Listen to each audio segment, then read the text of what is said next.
Hello tout le monde, alors je suis heureuse de vous retrouver aujourd'hui pour vous parler des signes des Capricornes pour ce mois de juin. Donc vous le savez déjà, c'est un tirage général, donc prenez que ce qui vous parle et n'hésitez pas à aller écouter votre signe ascendant et votre signe lunaire. J'ai choisi pour ce tirage le pré-raphaélite tarot, c'est un jeu très joli, très lumineux, le petit oracle des couleurs de Claire Duval. Et pour connaître la pierre qui vous accompagne, j'ai choisi l'oracle des minéraux. Donc on va regarder de suite dans le domaine sentimental. Nous retrouvons la carte de l'arcane sans nom. Donc d'habitude c'est un squelette avec une faux. Là c'est une jeune femme qui flotte sur l'eau. Les couleurs sont tendres. Je la trouve très jolie cette carte. Dans le domaine professionnel, la carte du jugement qui est beaucoup sortie dans tous les signes ce mois-ci. Dans le domaine professionnel, dans le domaine financier, on retrouve la carte de la justice. Dans le domaine des énergies, la carte de l'empereur. Et en synthèse, ici, on retrouve la carte de la lune. Donc la lune, ce mois-ci, elle va nous conseiller de développer sa créativité et de faire confiance à son intuition. On reste réceptif également à notre entourage et à toute situation. On évite en tout cas le pessimiste, puisque c'est une carte qui peut nous faire douter. On peut avoir beaucoup de doutes et d'incertitudes quant au choix qu'on a à faire. Donc on ne se laisse pas submerger par ces émotions si possible. Donc dans le domaine ici sentimental, ça peut nous parler de risques de séparation affective, amicale ou familiale. On voit qu'il y a un éloignement. Elle annonce généralement la fin d'un sentiment. Donc il peut y avoir une période de tristesse, de doute et d'isolement. Ça peut parler de souffrance morale également. C'est la fin d'une relation. Donc on voit qu'il y a une période de transformation profonde. On a besoin d'accepter la vérité, de couper pour pouvoir renaître. Donc ici, on accepte que c'est fini, que c'est la fin. On accepte qu'il faut couper, trancher avec certaines relations. Elles ne vous correspondent plus et ça va vous permettre justement de vous éloigner, de vous libérer, peut-être d'une relation toxique, et puis pour pouvoir vous tourner vers un futur différent. Donc on voit qu'il y a malgré tout une sensibilité à fleur de peau. Donc là, on vous demande de faire preuve de patience pour ne pas tomber dans un état dépressif. On ne se laisse pas submerger par ces émotions. Donc là également, on va vous demander de vous servir de votre intuition et de votre imagination pour vous libérer d'un fardeau.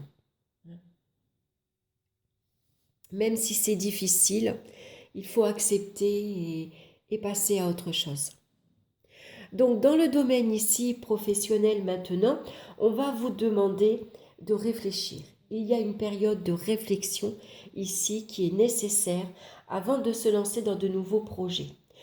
Ici, c'est des imprévus heureux, c'est des coups de fil, c'est des bonnes nouvelles. Ça peut vous annoncer un changement rapide et inattendu, des déplacements professionnels également. Donc en tout cas, toutes les activités ici qui ont un lien avec une clientèle, avec tout ce qui est lié à l'art, à l'esthétique, tout ce qui est lié ici, oui, avec un public, avec une clientèle, c'est des métiers qui vont être favorisés. Donc pourquoi pas, ici, ça peut vous annoncer d'un travail à domicile. Peut-être maintenant, vous avez envie de vous lancer dans un travail que vous avez envie, par exemple, de développer chez vous. Donc ça peut être coiffeuse à domicile, esthéticienne à domicile, des soins à domicile. Vous voyez, on a envie de développer sa créativité à la maison. C'est tout à fait possible. Et donc avec une clientèle ici qui vous est favorisée. Donc pour d'autres, il peut y avoir malgré tout des doutes et des incertitudes quant à la voie à suivre. On n'est pas sûr de prendre la bonne direction. Donc une fois de plus ici, Prenez le temps de réfléchir et puis surtout, fiez-vous à votre intuition. Voilà. Soyez imaginatif également. Si vous avez un projet en cours, voilà. Fiez-vous à votre imagination, à votre créativité et surtout suivez votre intuition.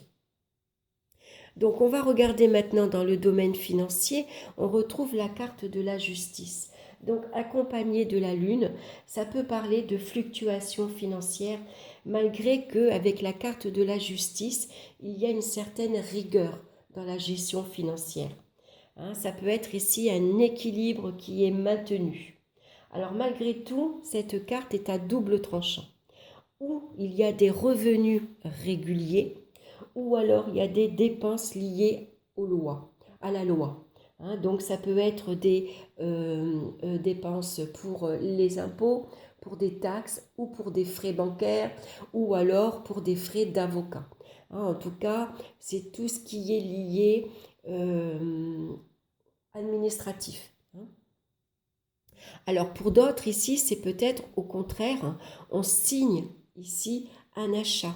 On devient propriétaire de son logement. C'est possible ici que l'on ait envie de acheter son bien.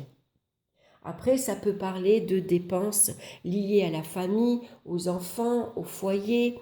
Il peut y avoir on peut également douter dans sa gestion financière. On n'est pas sûr de pouvoir acheter. On n'est pas sûr de pouvoir y arriver. C'est possible. Il peut y avoir également un budget difficile à gérer puisque ça nous parle de hauts et des bas et de fluctuations. Donc là aussi, regardez par rapport à votre situation, qu'est-ce qui vous parle le plus. Au niveau des énergies, ici on retrouve la carte de l'empereur. Donc ici, ça nous parle d'énergie moyenne, d'un moral assez fluctuant. Ça peut être une fatigue qui est ressentie. Donc ici, on a besoin de se ménager parce qu'on a tendance à douter ici. Donc on essaye de maîtriser ses émotions. On essaye de les contrôler. On ne se laisse pas submerger, si possible. Donc on va regarder maintenant la couleur qui vous accompagne ce mois-ci et c'est la couleur rose tendre. Chaque fois que j'en ai l'occasion, j'exprime ma tendresse à ceux que j'aime. Voilà. On n'hésite pas à dire je t'aime, tout simplement. Alors la pierre qui vous accompagne ce mois-ci, donc c'est une pierre un peu qui ressemble à du fer. C'est la pyrite. Alors, elle vous parle de réussite, d'abondance et d'organisation. Alors, je vais vous lire son message. Vous avez peut-être un ou des projets en cours, une situation qui attend de se débloquer ou un choix à faire pour votre avenir professionnel ou sentimental. Au-delà de vos doutes et de vos questionnements quant à la faisabilité de votre projet et votre capacité à le mener à bien, vous êtes-vous posé des questions essentielles? Êtes-vous prêt à enfin briller? Êtes-vous disposé à accepter l'abondance dans votre vie? Assumez-vous votre propre lumière? Car pour réussir et faire entrer l'abondance dans votre vie, il est temps de ne plus vous cacher. Vous êtes brillant et capable de réussir dans le domaine de votre choix, mais vous devez absolument croire en vous et accepter de vous montrer. Pour atteindre votre but, vous devez également agir avec réflexion. La réflexion, c'est ce qu'on vous demande dans la carte de la Lune. Vous structurez et vous organisez pour gagner en efficacité. Donc c'est une pierre qui va vous aider justement dans les moments de doute et d'incertitude. C'est une pierre qui va vous aider à structurer vos projets, à vous organiser et surtout à réfléchir. Vous avez besoin d'un temps de réflexion. Donc je trouve que finalement, elle se synchronise très bien avec la carte de la Lune. Voilà, j'espère que cette guidance vous aura plu. En tout cas, merci de votre écoute, de votre présence. N'hésitez pas également à liker, à partager et à vous abonner. Moi, je vous souhaite un excellent mois. Je vous embrasse et je vous retrouve très bientôt pour une nouvelle vidéo. Bye bye.